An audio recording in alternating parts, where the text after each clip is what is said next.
이분이 1905년에 태어나서 1997년에 돌아가셨거든요. 아, 그래요? 자기의 체험 수기를 쭉 일기 형식으로 써요. 책의 제목은 죽음의 수용소에서라고 우리는 번역이 돼 있어요. 정말 아무런 희망이 없는 상태, 아무런 희망이 없는 상태에서 왜 내가 살아야 되는가. 그것을 이제 책으로 써서 전 세계에서 가장 많이 읽힌 책 중에 하나고.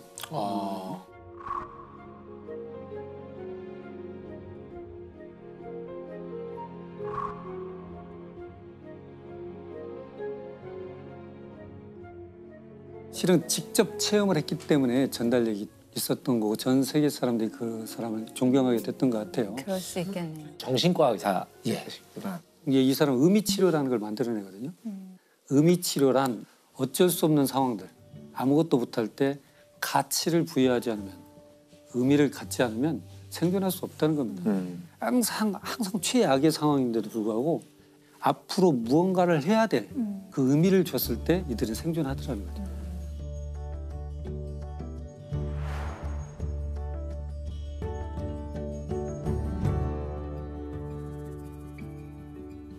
이분은 1942년도에 강제수용소로 추방을 당하는데 3년 동안 4군데를 옮겨요. 아이고. 그 속에서 이제 이 사람이 하는 건 그렇습니다. 자살을 하는 사람을 보면 딱 보인대요. 담배가 아주 소중하거든요. 네. 담배가 스프하고 바꿔 먹습니다. 근데 어느 날 어떤 사람이 갑자기 담배를 피우기 시작하잖아요. 아, 이 사람 곧 자살할 사람이에요. 스프를 안 먹는 거죠. 네, 스프도 안 먹고 있는 담배 펴버리고 채찍으로 때려도 일어나지도 않고 눈도 초점을 맞추지 않고 자기가 싼 똥 위에 그냥 누워 있더라는 거예요. 그러면 죽더라는 거죠. 다 포기한 거죠. 어떤 사람은 꿈에 음성을 들리는데 너 나한테 물어보면 한 가지 얘기해 줄게. 꿈에 그랬다는 거예요. 저는 그러면 전쟁이 언제 끝나면 된가 했더니 아니 그때가 3월 30일, 45년. 그러니까 3월 30일 기다려요, 이 사람은. 그때까지는 29일까지. 갑자기 29일부터 이 사람 열이 올라가기 시작합니다. 발진 디프스가 각화되죠. 결국 30일 날 결국 사망해요. 이 사람이 왜 그럴까 보니까 그냥 아무 근거 없는 낙관적 희망. 나는 언제까지는 전쟁이 끝날 거야. 라는 그런 생각들이 그때가 되면 면역력이 급격히 떨어뜨리는 거예요. 희망이 없어지면서. 정신력이 무너지는 순간 육체적 질병이 커지더라는 거죠. 그래서 이 사람은 생각을 합니다. 못 나갈 수도 있고 전쟁이 안 끝날 수도 있고 죽을 수도 있습니다. 그러나 나는 이걸 해야겠다라는 희망을 갖는 거죠. 신뢰 같은 희망을.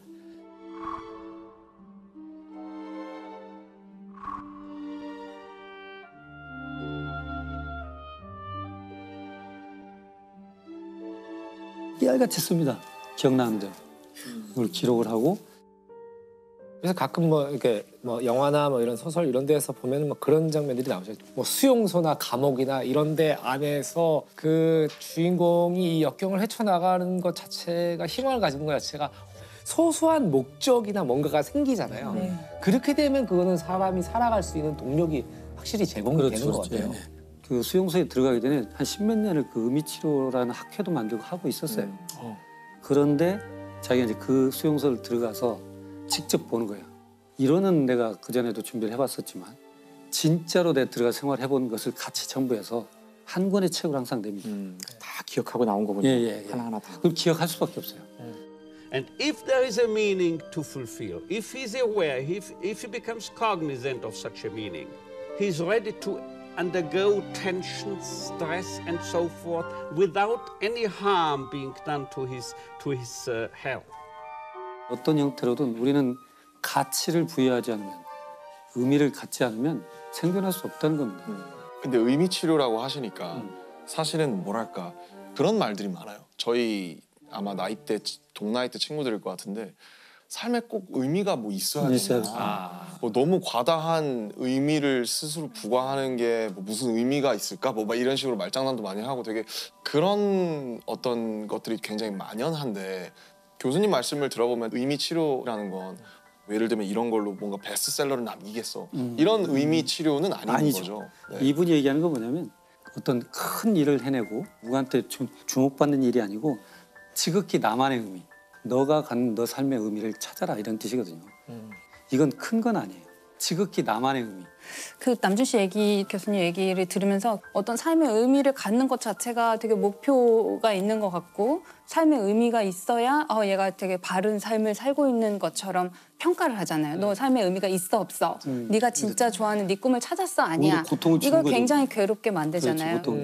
그 프랭크 박사가 아주 그런 걸 지적을 해요. 네네. 모든 사람이 의미를 찾아야 된다는 게 아니고 의미를 잃은 사람들, 신경증적으로 주저앉은 사람들한테 네. 의미를 찾아준다는 의미에서 그렇게 얘기를 합니다. 의미를 상실한 분들. 저는 아까 그 남준 씨가 한 얘기 잠깐 좀 생각을 해봤는데 젊은이들이 의미에 대해서 이렇게 거부하는 내가 왜 그럴까 이렇게 좀 생각을 해보면 좋은 어떤 심리학적 기법들이 어떤 목적을 가지고 아이들에게 자꾸 사용된단 말이에요.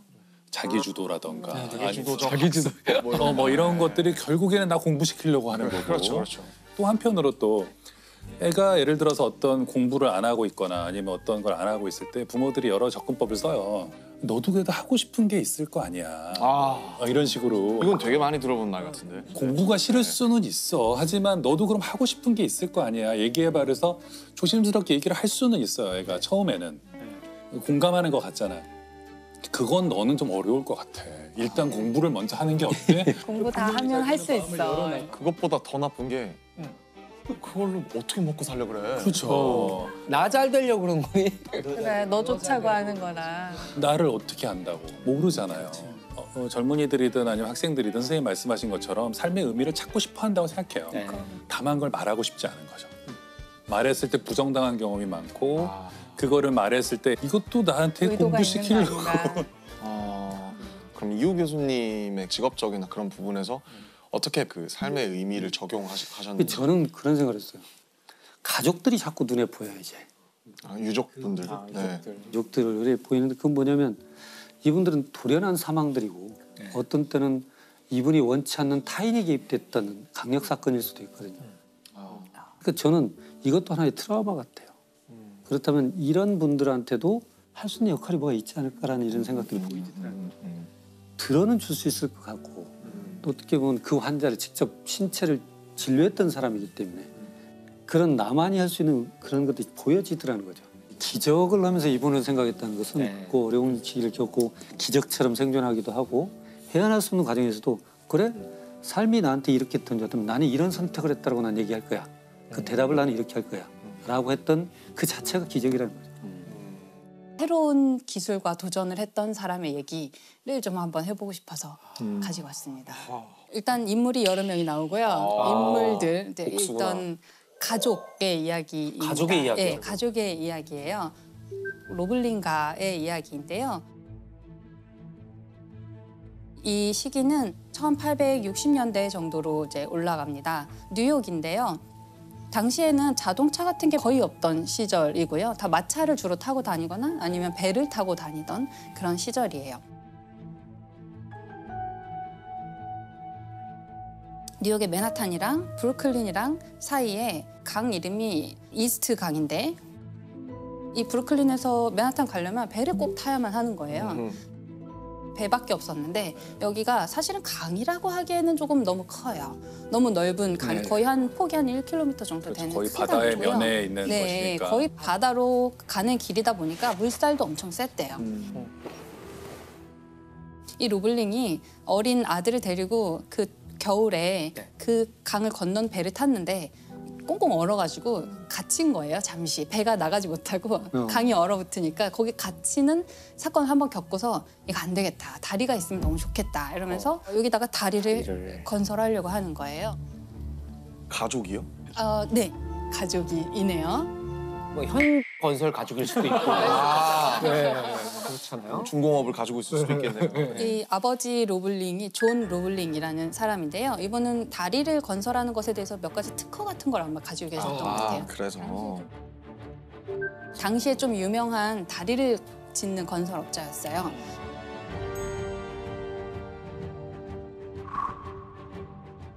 다리가 있으면 너무 좋겠다 이러면서 당시 아마 시장도 설득하고 돈도 또 펀딩도 끌어모으고 물밑 작업을 몇 년 동안 해서 결국에 이 사업 계약을 따내요. 브루클린이라는 다리를 놓게 되는 게 1869년에 시작된 일이고요. 뉴욕의 어떤 상징적인 건축물 중에 하나인데요. 이 브루클린 다리는 현수교라는 방식이거든요. 현수교 다리인데 뭐냐면 이렇게 상판을 다리가 여러 개가 받치는 게 아니고 이 상판을 강선에다가 묶어서 달아놓는 방식이에요. 이제 이런 현수선을 사용하는 현수교인데 얘의 특징이 뭐냐면 아주 큰 주탑 2개만 있으면 다리를 길게 건설할 수 있어요. 그리고 이 다리가 교각이 2개밖에 없는 거예요. 네네. 그러니까 원래 다니던 배들이 계속 다니기가 쉬운 거예요. 현수교는 이 상판의 높이가 굉장히 높대요. 그래서 큰 배도 지나갈 수 있고. 이게 금방 안 된 이유가 강철이 필요하거든요. 네, 맞아요. 예, 이 강선을 어떻게 만드냐면 일단 와이어를 이렇게 꼬아요. 그런 다음에 꼬은 와이어들을 또 꼬아요. 이거를 여러 번 해서 엄청나게 두꺼운 강선을 만들어서 쓰는 거거든요. 그러니까 당시에는 굉장히 획기적인 다리였겠죠. 그전에는 없던 재료, 그전에 없던 설계가 필요했던 것 같아요. 그래서 이분이 아주 오랫동안 공들여가지고 계약을 따내서 이제 측량을 하러 갑니다. 배를 타고 왔다 갔다 하면서 길이를 재고 측량을 하고 있었는데 이 선착장이랑 바지선 사이에 몸이 끼는 사고가 나요. 그래서 수술했는데 이제 파상풍에 걸려서 몇 주 안 돼서 바로 사망하게 됩니다. 엄청나게 큰 계약을 따내서 이제 막 꿈을 실현하려고 하는데 시작하지도 못하고 사망하신 거예요. 그래서 이제 자연스럽게 아들 워싱턴 로블링이라는 사람이 그 일을 이어서 하게 됩니다.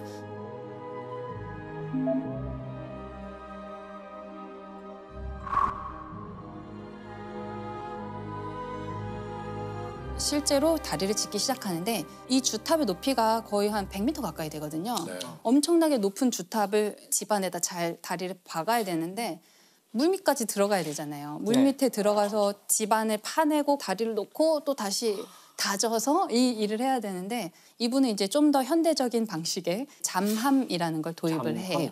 예, 이름이 케이슨인데 예, 이게 뭐냐면 거대한 나무 상자 같은 거를 이제 거꾸로 뒤집어서 물 바닥에 가게 하는 거예요.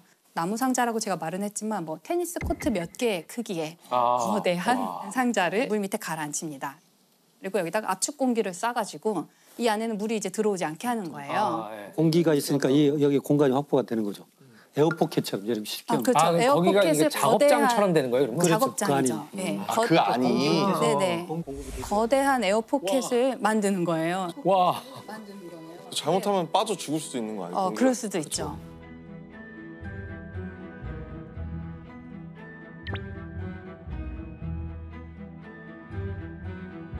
이 사람이 이걸 배우려고 유학도 갔다 와요.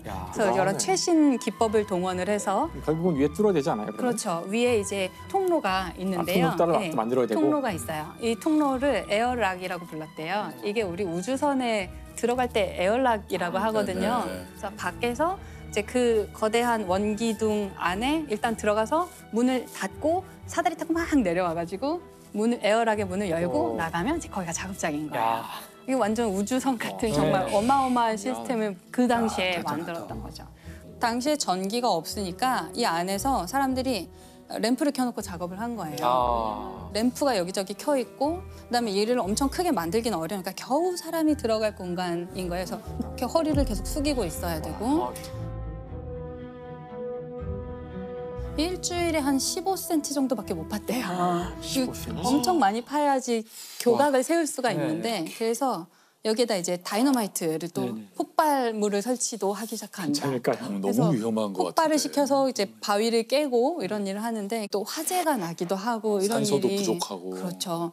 이 워싱턴 로블링이 그 화재를 수습을 몇 번이나 하고 그러니까 화재가 나면 어떻게 해야 돼요? 빨리 불을 끄고 빨리 탈출해야 되잖아요. 그래서 막 급하게 막 올라오는 거예요. 근데 이런 일을 계속 반복하다가 그 감압병에 걸리게 됩니다. 아까 갑자기 다이버들이 잠수병에 걸리는 거랑 거의 같은 원리인데요. 질소 중독이죠. 네네. 혈관 속에 맞아요. 질소가 갑자기 많아져서 공기를 쏜다고 했잖아요. 압축 공기. 공기가 압축 공기 상태여서 한 2기압 정도 됐다고 해요. 2기압인 곳에 있다가 갑자기 일기압으로 이제 압력이 뚝 떨어지잖아요. 당시에는 잠수병이라는 말이 없었대요. 그래서 모르는 거예요. 그냥 몰랐구나. 이 작업자들이 자꾸 죽어나가고 워싱턴 로블링 본인도 이제 그 병에 결국 걸려서 거의 반신불수 상태가 됐대요. 아이고. 눈도 거의 안 보이고 난청이 오고 그 잠수병 때문에 되게 고생을 하고 이러면서 사람의 말도 못 알아듣고 누워서 그냥 자기 아내한테만 겨우 조그맣게 말을 할 수 있을 정도가 됐대요.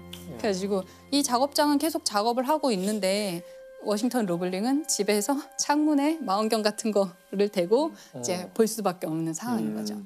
이 수석 엔지니어가 이제 몸져 누운 거잖아요. 그런데 기적적으로 다리가 계속 잘 건설이 돼요.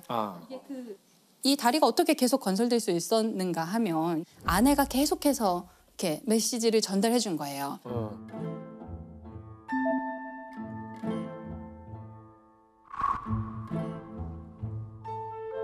이거 지금 뭐 해야 된대, 여기 어떻게 해야 돼, 뭐 이런 걸 계속 한 거죠. 그리고 인부들도 잘 다독이고 구슬리고 뭐 정치인이나 이런 펀딩을 했던 어떤 사람들이 찾아오면 또 그 사람들 로비도 열심히 하고 이러면서 그 현장을 계속 지켜준 거예요.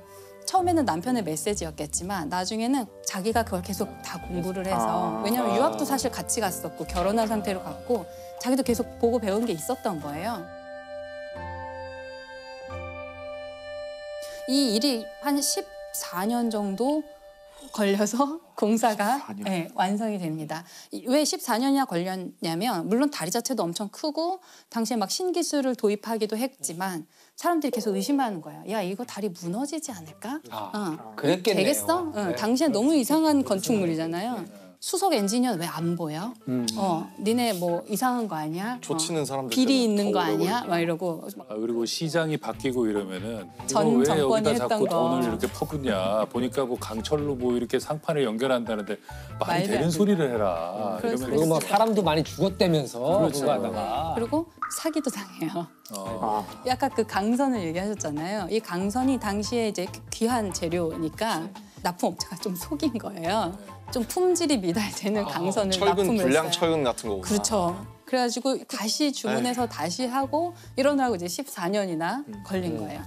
사실은 이 워싱턴 로블링이 몸져 누운 거는 다리를 건설하기 시작하고 한 몇 년 안 됐어요. 2, 3년밖에 안 됐을 때였어요. 이미 그때 몸져 눕기 시작한 거예요. 그럼 거의 에밀리가 다 한 거네요. 그렇죠. 사실은 나머지 11년 동안은 반발이 엄청나게 많았을 것 같은데 무슨 뭐 너는 존 로블링도 아니고 워싱턴 로블링도 아닌데 무슨 아내인데 무슨 다리를 짓냐 이런 게 엄청 많았을 것 같아요. 당시는 뭐 여성한테 투표권도 없던 시절이에요. 그러니까 여성은 그냥 굉장히 배우는 것도 억압당하고 집에서 현모양처를 하는 게 최고의 미덕이던 시절이었고 여자가 건설 현장에 있다는 거는 상상도 할 수 없었던 시대래요. 그래서 아마 이 에밀리는 남편의 이름으로 좀 많은 걸 했던 것 같아요.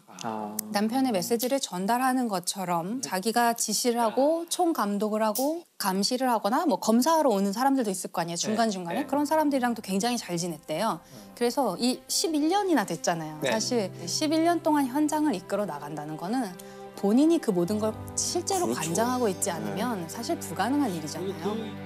그게 현장에 있는 사람들은요 어느 순간 알았을 거예요. 그런데 왜 그럴 때 있잖아요. 현장에 있는 사람들도 자기 인생이 거기 들어가 있는 경우가 많이 있거든요. 중간 관리자 이런 사람들이. 이 다리는 만들어져야 되는 거죠. 완성을 해야만. 그런데 되죠. 보니까 워싱턴 로블리는 누워 있고 부인이 와서 전화하는데 보니까 뭐 질문할 때도 대답도 잘하고 네, 본인이 다 대답을 하고 이러니까 어느 순간 뭐 이 사람이 그냥 해도 되겠다는 느낌, 이 사람을 믿고 가는 거죠. 이 현장은 돌아가야 되니까. 작가님 되게 정확히 보셨어요. 네. 실제로 그랬다고 하더라고요. 네. 어느 순간에는 거기서 일하는 사람들은 알았대요. 알았는데 이렇게 쉬쉬해주는 거죠. 네, 그리고 하던데? 뭐 이런. 에밀리 로블링이 와서 자기한테 지시를 내릴 때 그것에 대해서 더 이상 의심하지 않고 이 지시대로 하면 된다는 경험을 너무 많이 쌓았기 때문에 결국 증명했구나.